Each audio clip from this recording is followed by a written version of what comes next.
Olha, como eu mencionei ainda há pouco, nosso convidado hoje aqui no Falando Nisso é Cláudio Piazza, presidente do Sindicato da Polícia Rodoviária Federal aqui no estado do Piauí. Já eu apresento melhor o Piazza, a experiência dele dentro da PRF, mas eu queria adiantar a pauta que nós vamos discutir para você já ficar aí ligado e antenado. A gente vai falar sobre a proporção ou razoabilidade de algumas multas do Código de Trânsito Brasileiro quando comparado, por exemplo, ao valor do veículo.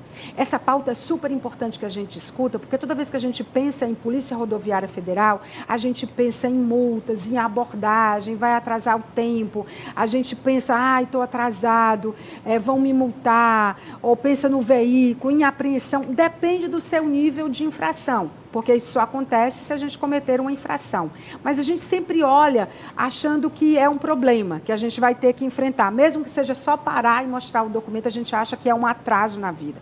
A Polícia Rodoviária Federal do Estado do Piauí está dando um exemplo para o Brasil, porque olha de um jeito humanizado para algumas questões, como a questão da multa de ultrapassagem pelo acostamento. E aí o sindicato traz para a gente uma pauta que está sendo vista nacionalmente, a gente vai dizer como, né? Tem a ver com o Congresso Nacional e com o interesse do deputado federal Júlio César de levar isso para o Congresso e discutir, mas é uma pauta que nasceu dentro da PRF.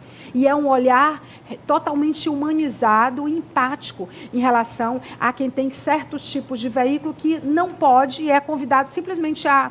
É quase um convite a burlar, né, ou a ser um infrator diante da impossibilidade de pagar uma multa que é totalmente desproporcional. Então, assim, queria agradecer que você está aqui com a gente, Piazza, e, de novo, dizer, assim, dar parabéns pela atitude de vocês, né? Porque eu acho que ver as coisas como elas acontecem na prática mostra o quanto que vocês estão atentos a todos os aspectos. O Piazza, além de estar ser o presidente do Sindicato da Polícia Rodoviária Federal, ele já participou do comando de operações importantes, grupo de operações, principalmente ligado a cães, farejamento. Se houver tempo, a gente vai falar sobre isso também aqui no nosso programa, né? Instrutor de enfrentamento a fraudes veiculares. Ele tem várias expertises, mas essa é a pauta. O que vocês pensaram em relação a essa multa de acostamento e por que vocês acham que ela pode ter um interesse nacional em relação a isso? Algumas infrações gravíssimas, ela tem um fator multiplicador. Esse fator multiplicador, hoje, ele vai de 2 a 60 vezes. Né? Então, vamos dizer assim, esse exemplo que a gente pegou, que é a multa por ultrapassagem por acostamento, ela está hoje R$ 1.400 e poucos reais.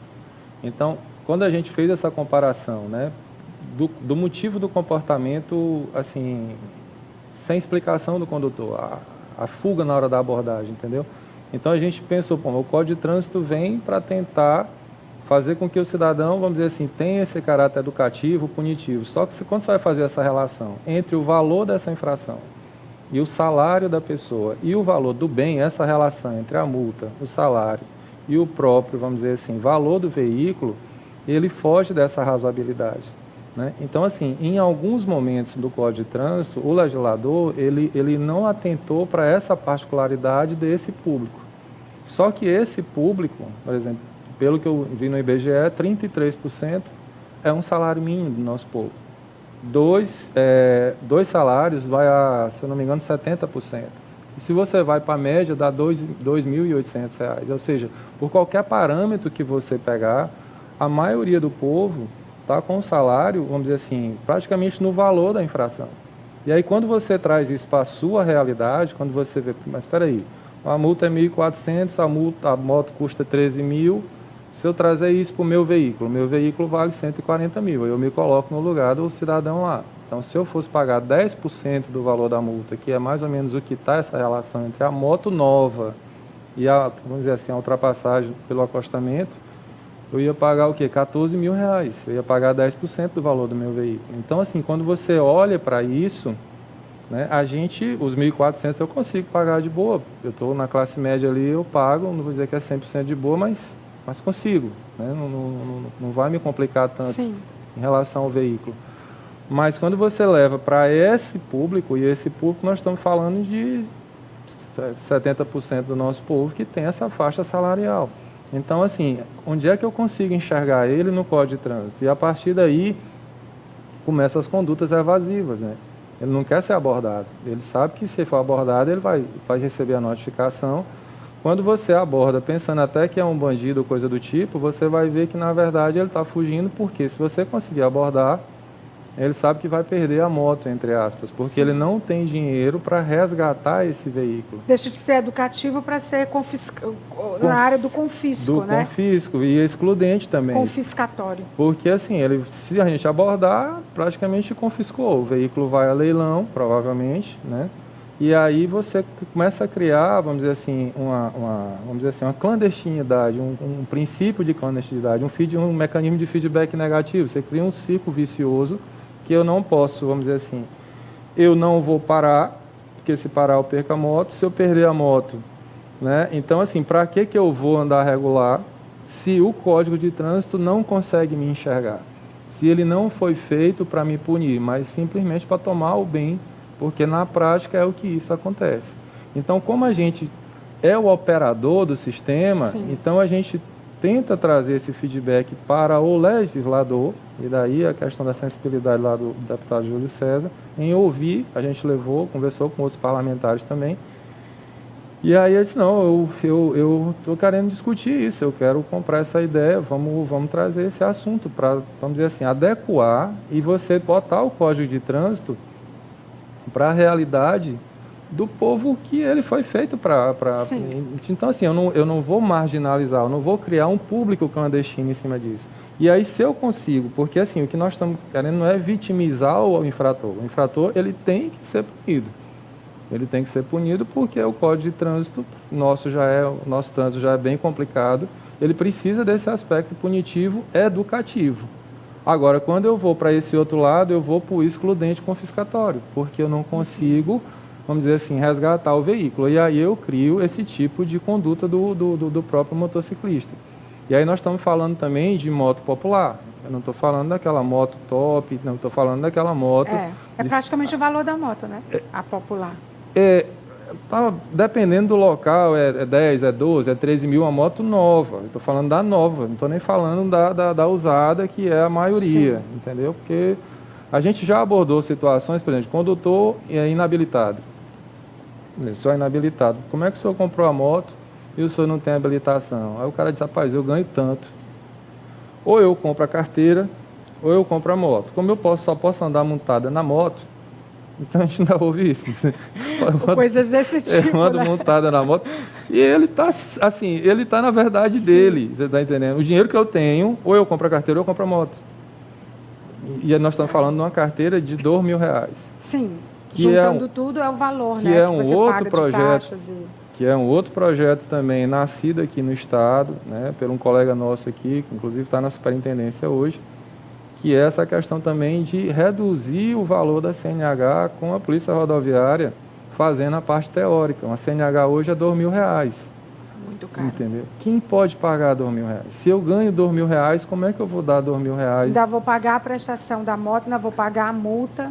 E assim, a Polícia Rodoviária tem essa expertise de fazer, por exemplo, a parte teórica. Ah, mas a autoescola não vai gostar. Não, esse público, a autoescola, ele não procura autoescola, ele não tem como, sim, procurar autoescola. Sim. Esse projeto é voltado para quem não tem esse poder aquisitivo dos R$2.000. E esse projeto especificamente, ele pleiteia o quê? Ele pleiteia que a PRF faça a parte teórica, né? A gente tem expertise para isso, né? A gente tem uma academia nossa lá, tem um instrutor lá que, vamos dizer assim, que é muito capacitado nessa área e que ele pode, vamos dizer assim, baratear, porque a parte teórica representa 30% do valor da carteira. Então nós estamos falando de uma carteira de R$2.000, nós estamos falando em R$600. Quando o governo faz isso através de licitação, se ele compra um pacote desse junto à própria autoescola, certo? Ali já tem o quê? A autoescola ela vai, vamos dizer assim, é uma vantagem para ela, porque ela adquire um novo cliente, um novo nicho de clientela, né? Sim, com o governo. Que antes não procurava de jeito nenhum. Então, assim, o que a gente está tentando trazer para essa questão da PRF? A gente, como operador, a gente vive isso e discutindo, conversando, a gente vai clareando algumas ideias. Então, essa, por exemplo, da questão da proporcionalidade da multa.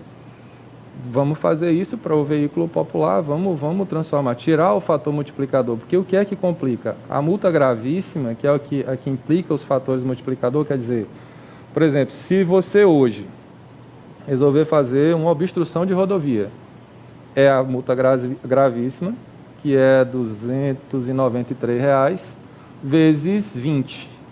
Uau! Mas é porque você caçou confusão, você foi fazer uma obstrução de rodovia. Se você é o organizador do movimento, aí é mais. É vezes 60, essa multa vai para R$ 17 mil. Mas isso é um caso, vamos dizer assim, sugerindo, você... Eu não sei como é que tem tanta gente que ainda faz isso. Não paga, né?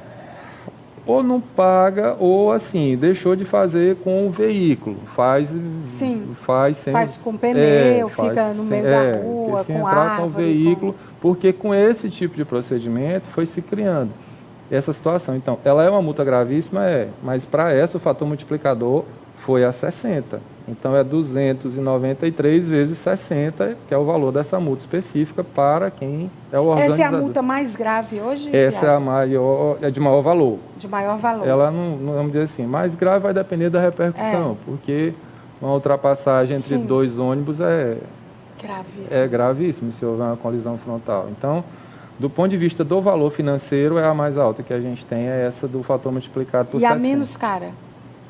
A menos cara é a infração leve, é R$ 88. Ainda tem muita gente que se nega a fazer o bafômetro, porque é caríssimo, né, essa multa também. Se negar a fazer o bafômetro, você está no seu direito. Só que você, o legislador colocou assim, você meio que assumiu uma presunção de culpa, você não vai, a princípio, preso, mas você vai notificado. Né, e o veículo vai ter que ser providenciado um outro condutor para levar o veículo, porque, a princípio, eu não consegui aferir o seu percentual de embriaguez, porque até um certo ponto é só a infração. Passou daquele limite, eu tenho que levar preso. Né? Mas como eu não consegui aferir porque você não fez, mas aí já está aquela presunção que você bebeu. Então é como se você tivesse naquele percentual mínimo, aí faz a notificação e solicita a providência de um condutor habilitado que vai fazer o teste quando chegar. Se não tiver condutor, retém o veículo. O maior volume de multas hoje da PRF é relacionado a que infração? Hoje, capacete.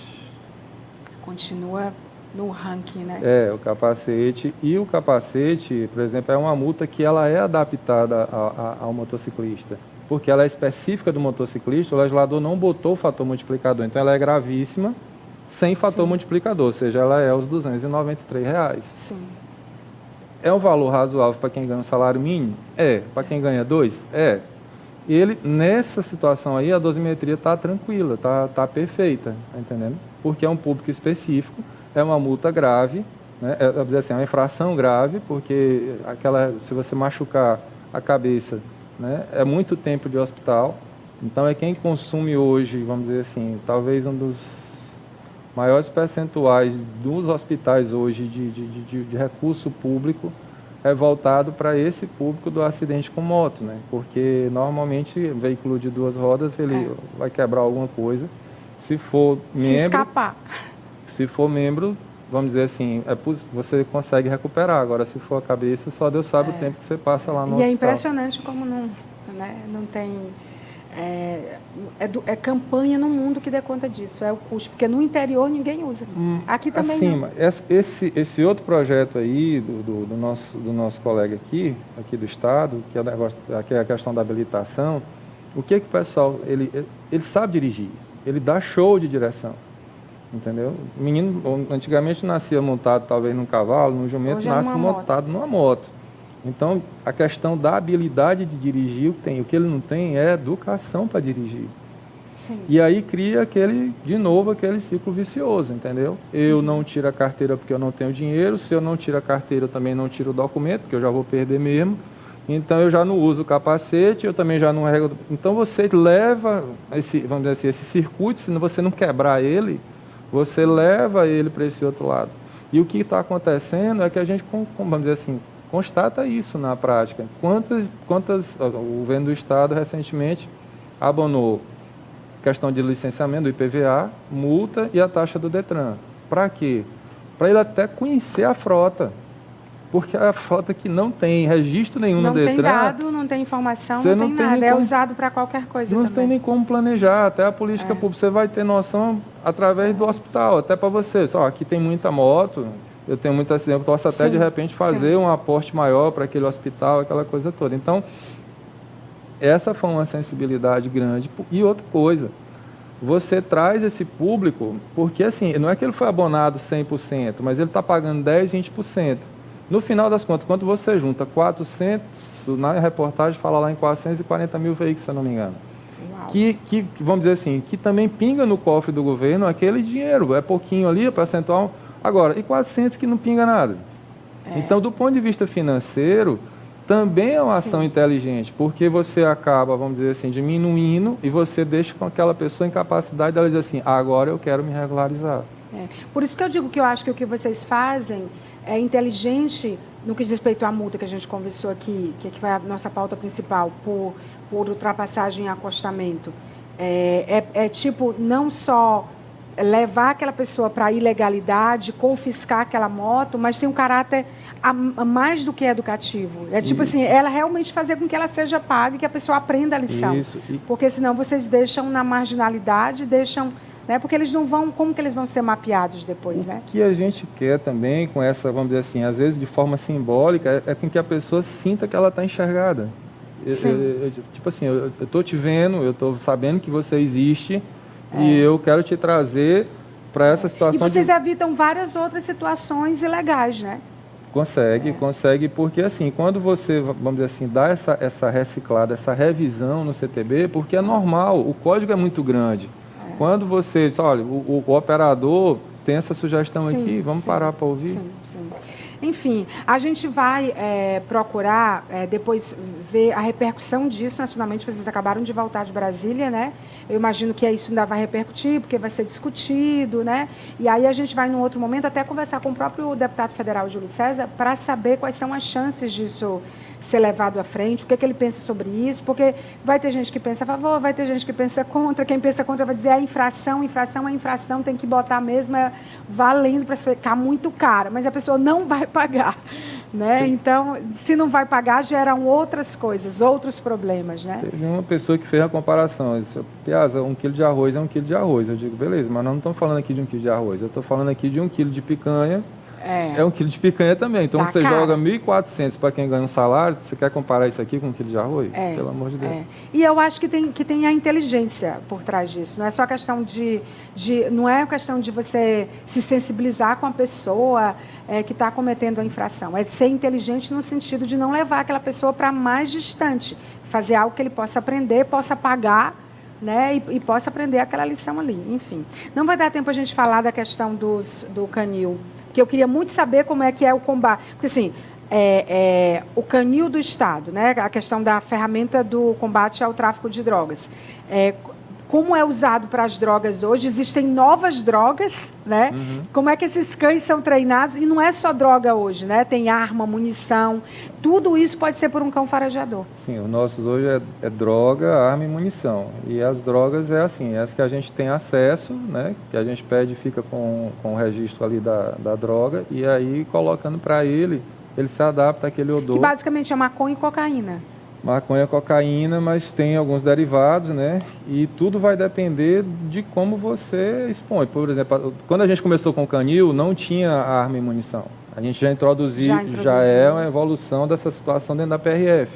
Então, os cães de hoje, a primeira geração não farejava nem arma, nem munição. Essa segunda geração... E os derivados das drogas também, eles foram ficando sofisticados, né? Ou com outros formatos, né? Que eu não sei como é que vocês treinam os cães presos, mas você vai voltar aqui para a gente falar só sobre isso, combinado? Porque isso é uma pauta super interessante. Piazza, parabéns pela a lente que vocês usaram, no sentido de permitir que essa multa seja realmente paga e que não leve para a clandestinidade e para até a possibilidade grande de outras infrações, né, que não é só a multa de trânsito, mas de outras irregularidades, uma pessoa que não tem condição de realmente pagar aquela multa. Né? Então, a gente vai estar acompanhando isso de perto e, por favor, nos mantenha informados. Só um parênteses, a parte de crime de trânsito é sem redução, crime é crime. Não, a gente não está falando de crime, não, a gente está falando da multa, a gente está falando se o cara ultrapassou e ele matou alguém, e ele colidiu e ele causou um prejuízo, a gente não está falando disso, a gente está falando da ultrapassagem, que é uma coisa aparentemente inofensiva, ilegal, errada, perigosa, mas a gente está falando desse tipo de multa, que não teve um crime mais grave, né, em relação ao que já foi cometido, que é a ultrapassagem. Mas ficou claro isso e qual é a ideia de vocês. Obrigada pela entrevista. Eu vou para um rápido intervalo comercial e eu já vou para o intervalo comercial com o recado da G3 Telecom. Gente, toda vez que eu leio esse valor aqui, R$ 89,90. G3 Telecom, 500 megabytes. É realmente incrível. Aí você bota aí, Maia, aí tem atendimento 24 horas. Maia, aí tem o G3 Play. Aí, Maia, tem qualidade, são 500 megabytes. Gente, é realmente um investimento, é um presente. 0800 186 6000. Venha você também para G3 Telecom, porque quem tem não quer sair e quem não tem está doido para entrar. Então, assim, fica só esperando. Não, na hora que esse contrato aqui vencer, eu não quero mais saber disso, eu só quero saber da G3 Telecom. E aí a gente vai para o intervalo comercial com o recado de lá. Até já. Ei, mulher, passando para te agradecer, viu? O técnico da G3 acabou de instalar a internet aqui em casa. É ótimo. Tu não queria trocar a tua internet? Bota G3. Já assinei, bebê. O Caio também recomendou. Tá vendo aí? Quem tem, recomenda. Vem pra G3, bebê. Ou internet de respeito. É diferente.